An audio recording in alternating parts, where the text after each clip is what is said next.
They hired her to protect their son. But what she protected was a secret. I was called to a 2-story colonial house in the quiet suburbs of Bethesda, Maryland. Wealthy neighborhood, gated driveway, security cameras in every corner. On the surface, it looked like the safest home on the block. Inside, it was chaos. 18-year-old Owen Walden had gone missing during the night. His parents, Grant and Dana Walden, said they last saw him after dinner around 8:30 p.m., heading up to his room to study. By morning, he was gone. No broken windows. No signs of forced entry. Alarm never triggered. His bedroom door was locked from the inside. But here's what caught my attention. The only person with a key to that room besides the parents was a live-in nanny, Eliza Grant, a 26-year-old former childcare worker from Connecticut. Clean background, glowing references. For years of college, psychology major. Polite, composed. Too composed. When I arrived, Eliza was sitting at the kitchen table, sipping tea. She looked tired, but not shaken. I asked her what she remembered from the night before. She said she brought Owen a cup of herbal tea, reminded him of his scheduled sleep cycle protocol, and left. That was around 8:45 p.m. At 9:12 p.m., she received a text from an unknown number. Windows locked. Door only. Code 6. She deleted it, but not before it auto-backed up to her iCloud. That's how we found it. I asked her about it. She said, "I don't know what that means." She lied. There was no sign of a break-in, no evidence of kidnapping. But when we dusted for print around Owen's bedroom, we found something strange. Only 3 full adult sets, his father, his mother's, and Eliza's, on the doorknob. Nothing else. No partials. No palm smudges. Not even Owen's. It was like the room had been sterilized. Then I checked the smart speaker. Owen rarely used it, but it was still plugged in. No video, just audio. The system auto-recorded during voice commands or loud noises. At 2:14 a.m., it picked up 6 seconds of static, followed by one sentence. "Close your eyes," just like we practice. The voice? Female. Calm. Eliza's. I confronted her. She broke. She didn't deny it was her voice. But what she said next made the case spiral. Eliza told me that she had been hired, not by the Waldens, but by someone she only called a foundation, a private organization. She said she never met anyone in person. All instructions came by email or SMS, and the payments were routed through anonymous digital accounts. Her role wasn't just to care for Owen. It was to observe him, track his behavior, record his sleep patterns, emotional responses, reactions to sensory stimuli. She had instructions, detailed ones, on everything from what books to recommend, what sound to play while he slept, to how long to maintain eye contact during conversations. This wasn't guidance. It was grooming. Eliza claimed that Owen had cognitive spikes with encoded retention, that specific conditions would trigger him to speak in sequences, long, structured codes, while asleep, but only under precisely orchestrated circumstances. And those sequences, they weren't random.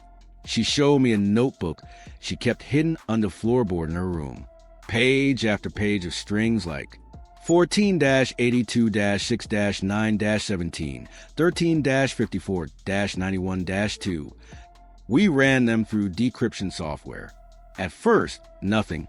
Then we realized the numbers matched GPS coordinates and timestamps to real-world data breaches, covert access logs, classified facility pings. Owen had been echoing infiltration data, unconsciously. But how? Eliza didn't know, or pretended not to.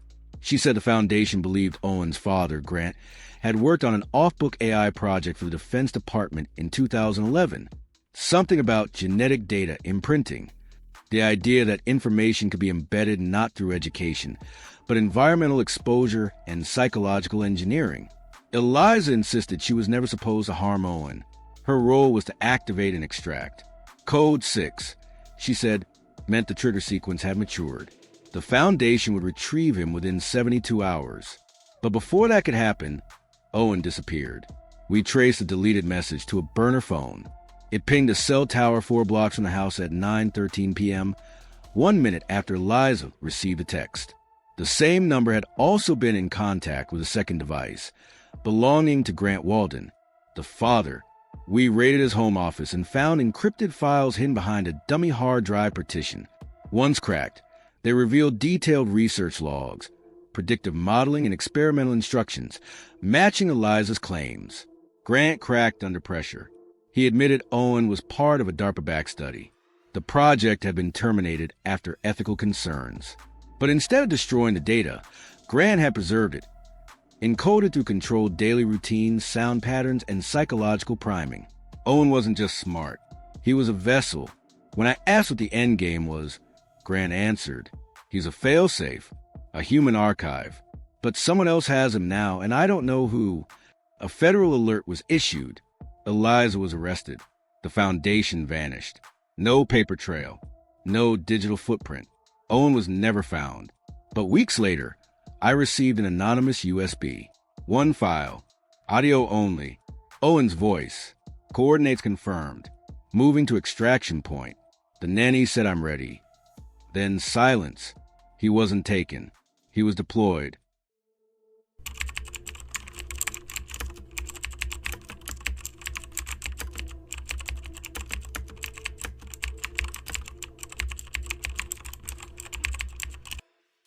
I've been to hundreds of crime scenes, but this one hit differently. Maybe because the body was found in a cheap motel on the edge of town, or maybe because the guy holding the gun was a retired cop I used to work with, Detective Marvin Blake. 22 years on the force. Commendations. Clean record. Until that morning.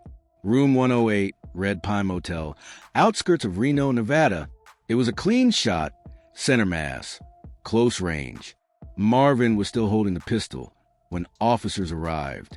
He didn't resist, didn't speak, just handed them his badge and said, "Tell Jack I didn't miss." When I got there, I recognized the victim immediately. Travis Bourne, a con artist with a long history of manipulation, embezzlement, and getting away clean. He dodged more indictments than I could count. And for some reason, Marvin had taken a personal interest in the guy. I remembered him calling Travis a cancer in a suit. The scene seemed open and shut. Ex-cop executes scumbag in a motel room. Self-administered justice.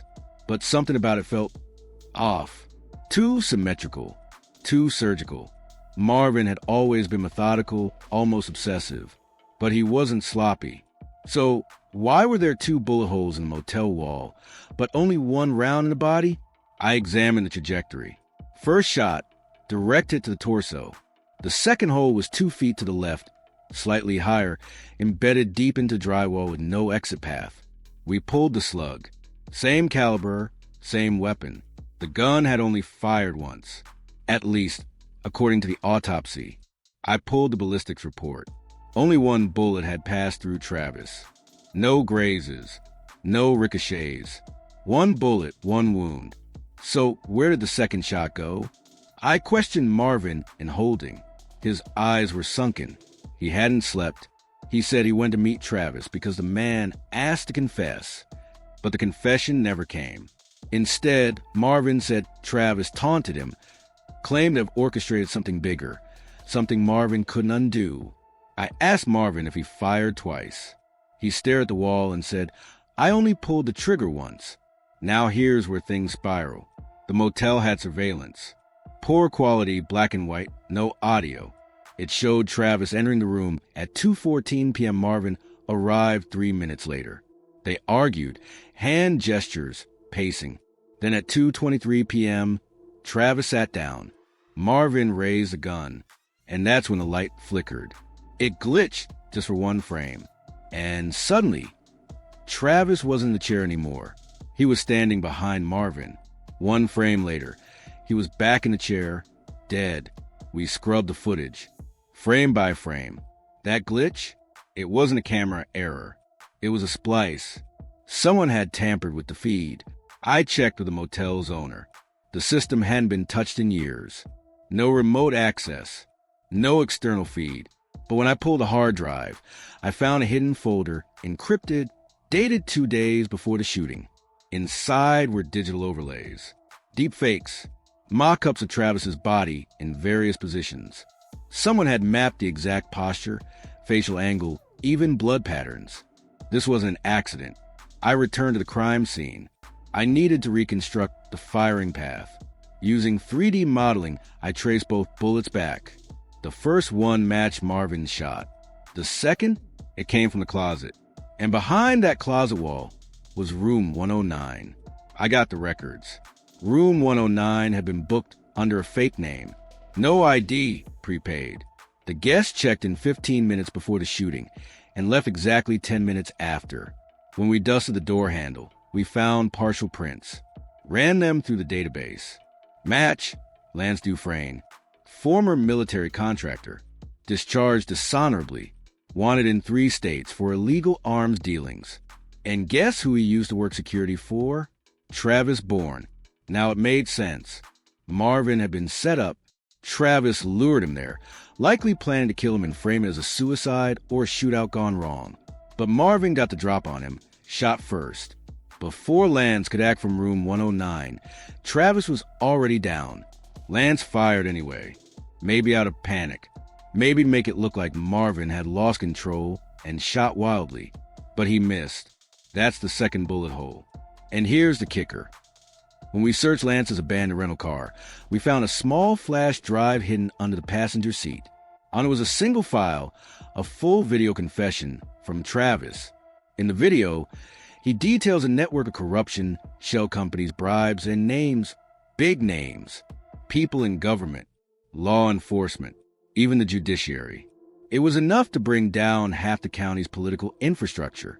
Travis recorded the confession, but never planned to release it. He used it as leverage, insurance, until someone, maybe even Marvin, got too close. That's why Travis called Marvin, to provoke him, either to eliminate a loose end or to die on his own terms. We never found Lance. Marvin was released without charges, though his badge was gone for good. He moved up north, keeps to himself now. I still call him once in a while. That second bullet hole? It's still there, covered by a thin patch of drywall. But I saw it. I measured it. It told me everything I needed to know.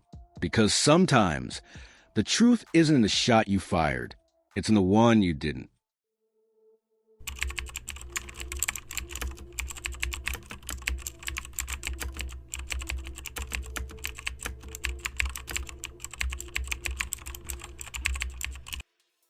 They say the devil's in the details. But in this case, the devil was in a disposable coffee cup with a misspelled name and a sip that killed a man who wasn't supposed to die. It was supposed to be just another Tuesday morning in Denver. Rainy, gray skies. I was already on my 3rd coffee when I got the call. A man had collapsed inside a midtown tech startup, dead before paramedics arrived. No signs of violence. No trauma. Just a convulsion and a final breath while seated at his desk. The victim, Kyle Reddick, 31 years old, project manager, no known health issues, fit, vegan, non-smoker, toxicology lit up like a Christmas tree, cyanide, in his hand, a half-empty paper coffee cup from a local chain called Beanline Cafe, one of those hipster places where they write your name with a little smiley face. Here's the thing, the cup said Eric, but the dead guy was Kyle. First flag. Kyle didn't even drink coffee, at least not caffeine. His girlfriend confirmed it, said it messed with his anxiety. She even showed me texts where he joked about decaf being the only thing standing between him and a mental breakdown. So why was he halfway through a medium roast? Second flag. I pulled the office security footage. It showed a tall man entering at 8:12 a.m., carrying 2 coffees. He stopped by the receptionist, handed one to a passing colleague, then placed a second cup on Kyle's desk. The guy, Eric Landon, software engineer, same team, no priors, no red flags. He just stepped out for a quick coffee run. I interviewed him that afternoon. Eric was pale, jittery. He said he grabbed Kyle's coffee because a barista had called out Eric first, but he swore the label had his name on it. Said Kyle asked for a regular roast for once, something about a long night and needing the boost. The whole conversation felt too rehearsed. I pulled the transaction data from Beanline's point of sale. 2 orders were placed minutes apart. One for decaf, labeled Kyle. One for dark roast, labeled Eric. Only one cup made it back to the office, and that was the one that killed Kyle. So what happened to the other cup? I went to the cafe. The barista that morning, a woman named Melanie, remembered the order, said she distinctly remembered writing Eric with a big loop on the E, because he smiled and told her he liked how she wrote it. But the guy who picked up the drinks wasn't smiling. In fact, he seemed distracted, nervous, kept checking his phone. She also said something strange. He looked different in his photo on the loyalty app. We pulled the footage, and there it was, clear as day. The man who picked up the coffee wasn't Eric Landon. It was someone pretending to be him. Similar build, glasses, but the posture was off, the gait different. We ran facial recognition. Got a hit. Mason Tarek, former intern, fired 6 months ago, accused of harassment, multiple written warnings. And guess who pushed the hardest to get rid of him? Kyle Reddick. But it gets worse. Mason had died a month earlier in a car accident outside of Boulder. Or so we thought. His body was never recovered. The car had plunged off a ravine and caught fire. No dental, no fingerprints, just a burned license and some charred remains assumed to be his. Classic misdirection. I cross-checked the morgue records. The body was never conclusively identified, and Mason's death had been declared based on circumstantial evidence. Someone wanted him legally dead, and someone wanted Kyle actually dead. I went back to the scene, examined the coffee lid. It had been resealed, clean, almost surgical. Inside the rim, I found a faint trace of adhesive, the kind used in tamper-proof packaging. Whoever swapped the contents had access to commercial-grade tools. I checked Kyle's browser history. 2 nights before he died, he Googled, "Can you report a fake death anonymously?" That told me everything. Kyle knew Mason was alive, and Mason knew Kyle knew. Kyle had probably threatened to expose him. Maybe he'd seen Mason around. Maybe he noticed something off. Either way, Mason acted first and used Eric's identity as the perfect cover. Here's the twist. Eric had no idea he'd been used. He'd been targeted too, just in a different way. Mason had cloned his phone using a cheap SIM swap trick. Got access to his app, loyalty rewards, everything. Enough to spoof the order and make it seem like Eric had been the one who handed over the fatal cup. It was elegant, but not perfect. Because in real life, murder is never as clean as in the movies. We issued an alert. 2 days later, a man matching Mason's profile was spotted in a bus terminal near Albuquerque, trying to board under a fake name. He bolted, but local PD picked him up 12 hours later, hiding in a motel. When we searched his room, we found a backpack with a burner phone, coffee lids, syringes, and 6 different fake IDs. One of them? Eric Landon. Mason's trial begins next spring, but the damage is done. Eric hasn't returned to work. He lives off the grid now, says he doesn't trust anyone with his name anymore.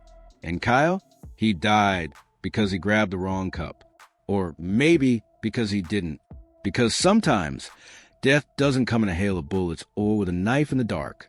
Sometimes it comes with a smiley face and the wrong name scribbled in Sharpie.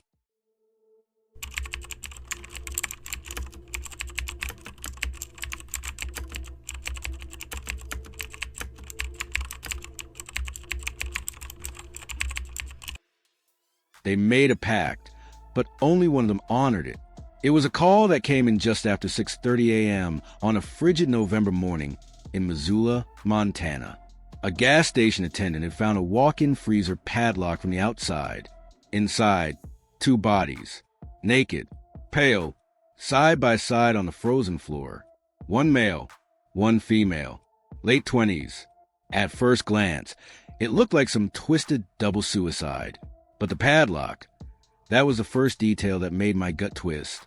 The second was the note taped to the freezer door. 3 words, handwritten in red Sharpie. We agreed, don't open. The victims were identified quickly. Maddie Thorne, 27, and Jess Ralston, 28. Lifelong friends, almost inseparable since high school. Both had worked at the same ski resort during the winter months. No drugs in their system. No signs of trauma. Just hypothermia. You'd think the freezing killed them in hours. But it wasn't that simple. The Me found that Maddie had been dead 6 hours longer than Jess. That cracked the whole case open. They didn't die together. Jess watched Maddie die first, then waited, then followed her. Unless, of course, it wasn't by choice. I retraced the last 72 hours of their lives.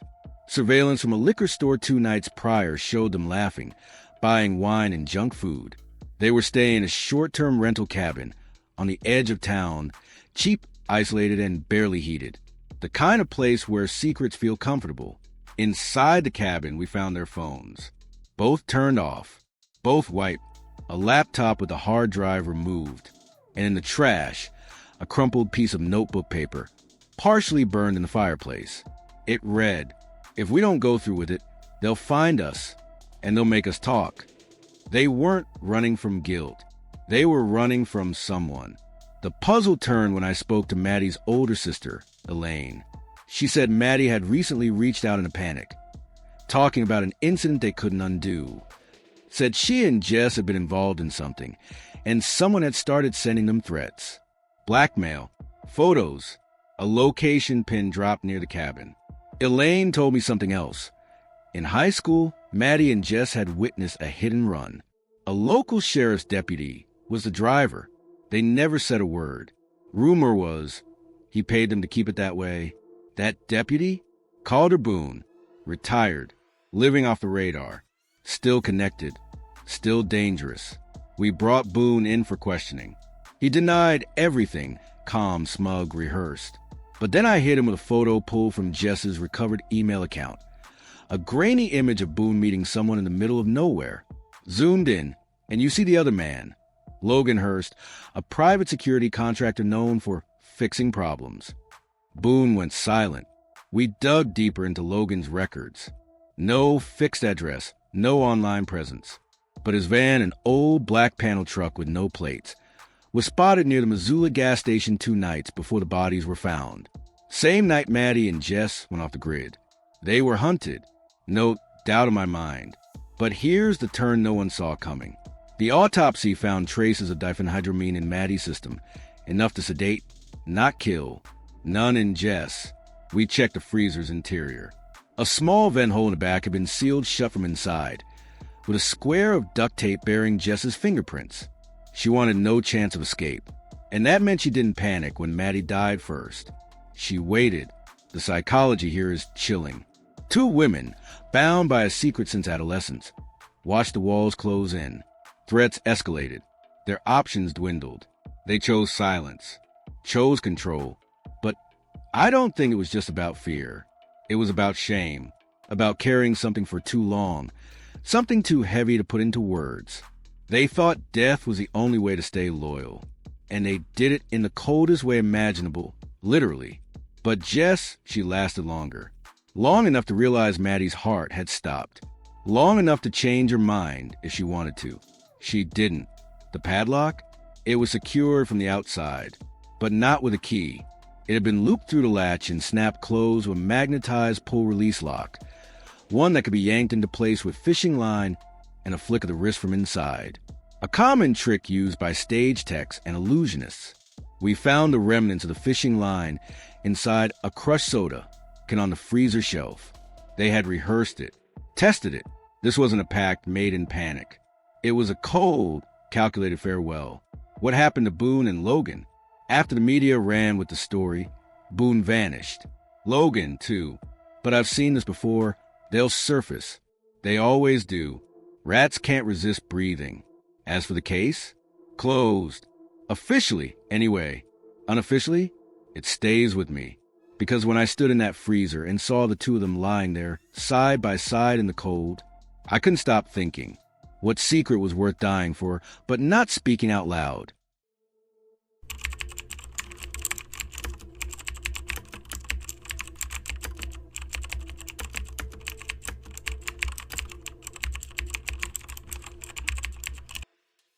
Some crime scenes speak through bloodstains, others through fingerprints.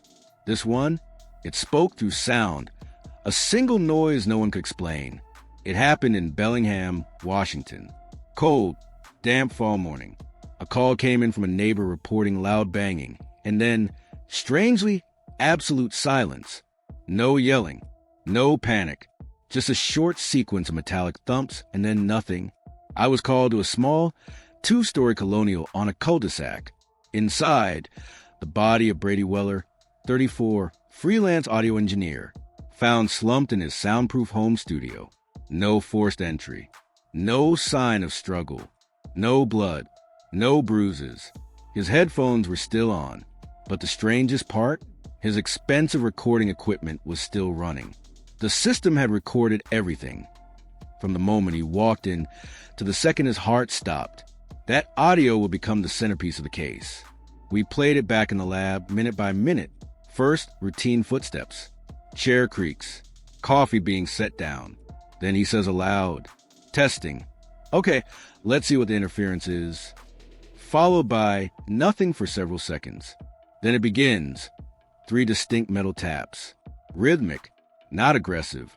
Tap, tap, tap. He speaks again. What the hell is that? The taps repeat, louder now. And right after that, a single word, almost whispered, picked up faintly on the mic. Downstairs. Then dead air. But here's the disturbing part. No other voice had been in the room. We analyzed the waveform. That whisper was picked up through Brady's open condenser mic, which was aimed at the soundproof wall. No reverb, no distortion, which meant one thing. Whoever, or whatever, whisper was already in the room. That whisper led him downstairs. And that's where we found the second detail. Brady had a locked basement room, his private archive, hundreds of hard drives, obsessively cataloged projects, backups, raw audio from client sessions. We checked the access log. Only one person had the code, Brady, but the room had been open at 2:06 a.m. the night before, 12 hours before the murder, by someone who didn't leave prints, not even on the keypad. Inside the archive, we found something Brady had hidden, a labeled USB drive shoved behind insulation in the wall, handwritten in red marker. Do not play. We played it anyway. What we heard wasn't music. It wasn't even dialogue. It was an argument, recorded secretly through a lav mic. Brady's voice and another man's. The argument was tense. Brady accused him of deleting critical evidence from a case.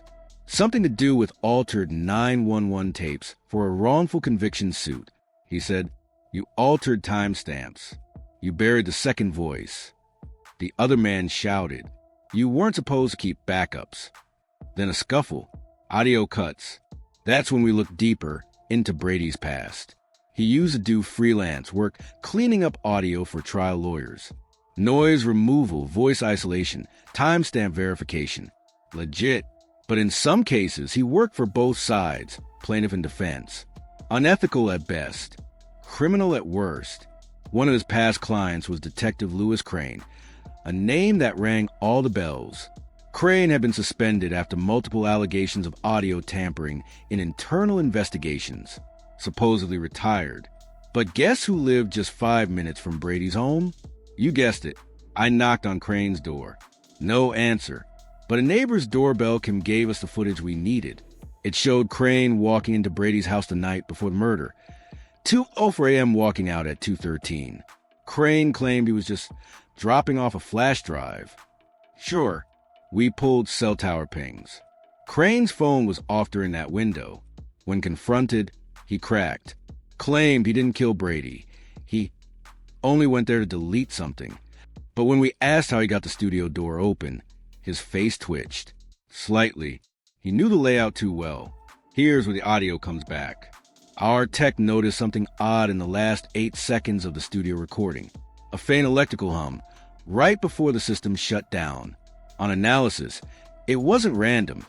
It matched the interference pattern of a specific type of audio jammer. Crane used it to disable the recording, but only after the microphone had already picked up what he didn't want us to hear. That whisper. We looped it, cleaned it, slowed it down. It wasn't downstairs. It was he's downstairs. Meaning, Brady wasn't alone when he started recording. Crane was already in the house, hiding, and he left Brady to die of cardiac arrest, triggered by extreme stress. No weapon needed, just fear. Psychological trauma delivered through precision and pressure, because when we examined Brady's heart, the coroner found nothing structurally wrong, but his cortisol levels were off the charts. He had experienced extreme psychological terror in the final moments. Induced, calculated. Crane was arrested, charged with obstruction, tampering, and manslaughter. Brady died from a sound, a carefully engineered one, a whisper, a threat, and then silence. It made me think about how many crimes don't need a weapon, just the right pressure, just the right fear, and the right microphone to capture it all.